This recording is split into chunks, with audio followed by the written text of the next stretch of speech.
So how people are breaking these was beyond me, but I've got to the bottom of it and I know what's going on and why people are actually breaking it.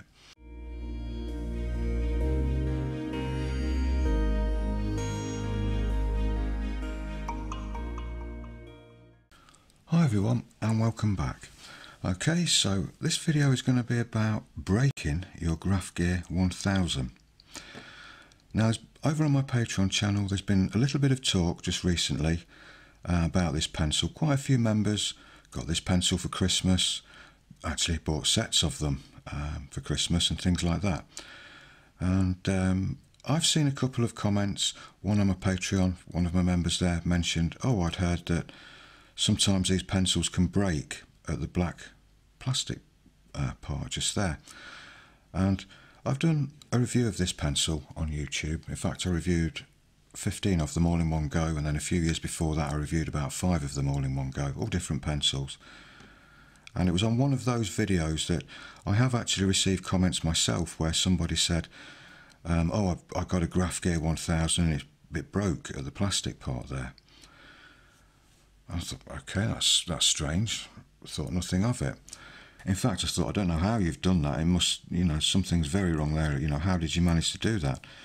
And then because of the recent buzz over on Patreon about the Graphgear 1000, I thought I'd look into this more and see what's going on, because I've had this pencil for years. You've more than likely seen me use it in my drawing demos here on YouTube. I haven't been precious about this pencil. I haven't babied this pencil. It just gets used the same as any other pencil I've got, and it gets thrown in the drawer when it's finished. I don't particularly be very careful with this pencil or anything like that. It just gets used and abused like any other pencil, and it looks as good as new. There's no cracks, there's no breaks, in fact there's not even a scratch on it. So these things don't need looking after. They look after themselves. They're tanks. They're really built to last. So how people are breaking these was beyond me. But I've got to the bottom of it and I know what's going on and why people are actually breaking it. Now what it is, and I've seen this actually on YouTube, so I know that this is probably what the problem is. Now we've got the lead indicator window just there, which rotates round to show you the various degrees of lead there, so you can set it wherever you want. Now what I've seen people do to move that, because when you get the pencil and it's brand new, it's all locked in and it's set on the B grade, I think. And what I've seen people do is literally grip the pencil like that and really kind of twist to try and get that to move. And what they're doing is they're shearing that plastic bit off there. I'm going to take this to bits in a minute and show you exactly what it is. Now what you should be doing to rotate that lead window is unlocking the pencil here. Now this is where a lot of people are going wrong, because this all looks like one unit. From that black plastic part there to the end there, it all looks like one sealed unit, when in fact it's not. What you need to do is grip the grip section like that, and then turn this section here. This comes completely off, look.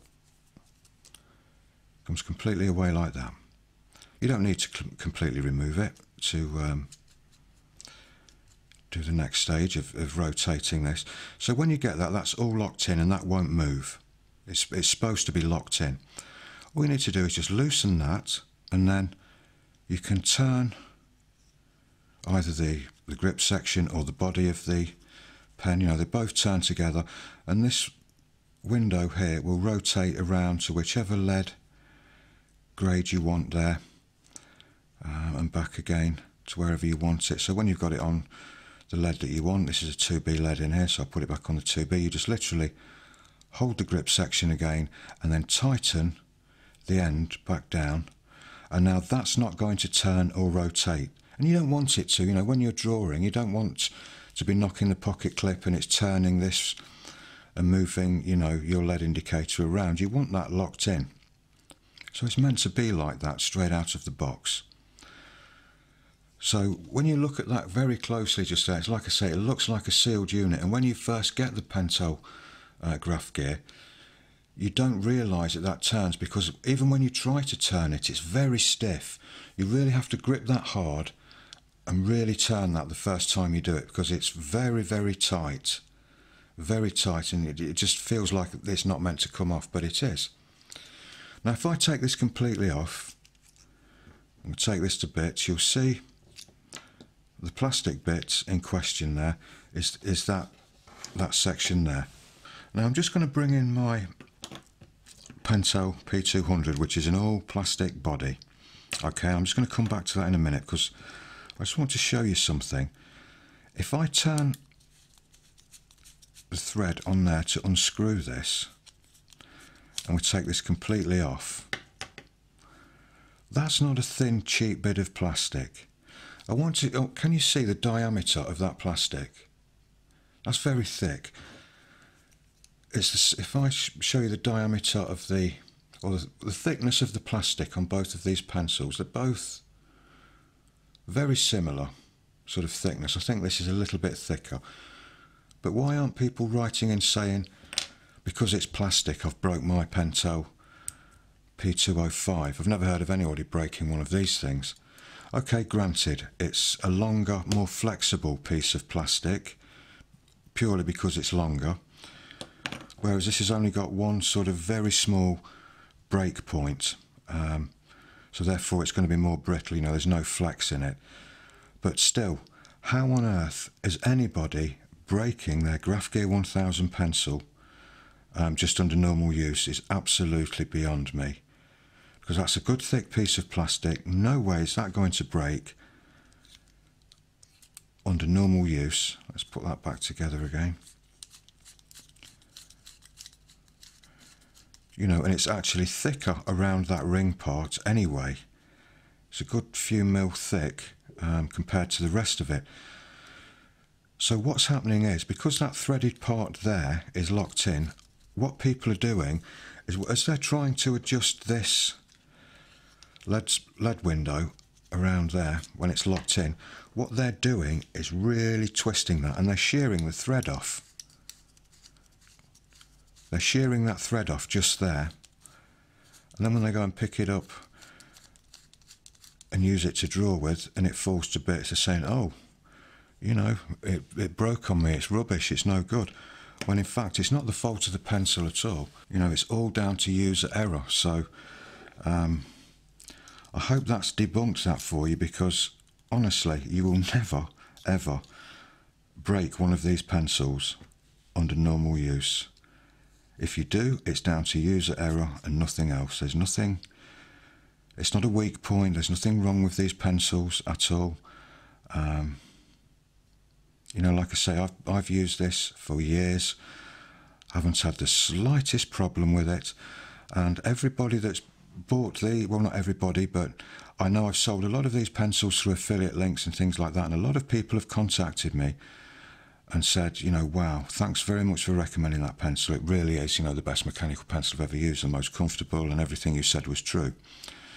And it is, you know, it is a very comfortable pencil, very strong pencil, very nicely balanced pencil, and a joy to use for artists and for people that just want one to write with as well. But I've spent hours and hours and hours using these things to draw with without the slightest problem. You know, it's not even loose there, it doesn't even wobble there. These things are built like tanks. So how on earth anybody is actually breaking these things is beyond me, other than the fact that, you know, what you must be doing, and like I say, I've seen people review these on YouTube and they've gone to, you know, show you how to turn that thing there, and they've gone like that, and you can hear in their voice that they're, you know, really struggling to turn that. And what they're doing, they're not turning it, they're shearing the plastic off. You know, they're damaging the thread there and just twisting the plastic, and eventually it's going to break. So you must always loosen that first, just there, you know, if you want to adjust the lead window round to whatever degree you want there. Okay, so hope that's cleared that up for you. In fact, I'll leave some more links to these in the description below. I stand by my word, you know, they are still the best mechanical pencil for an artist, I think. Nobody's ever written back to me and said that they're disappointed with these. So I'll leave some more links to them in the description below for you. Okay, so thanks very much for watching. If that video has been helpful to you, would really appreciate a thumbs up. So take care everybody, and I'll see you in the next one. Bye for now.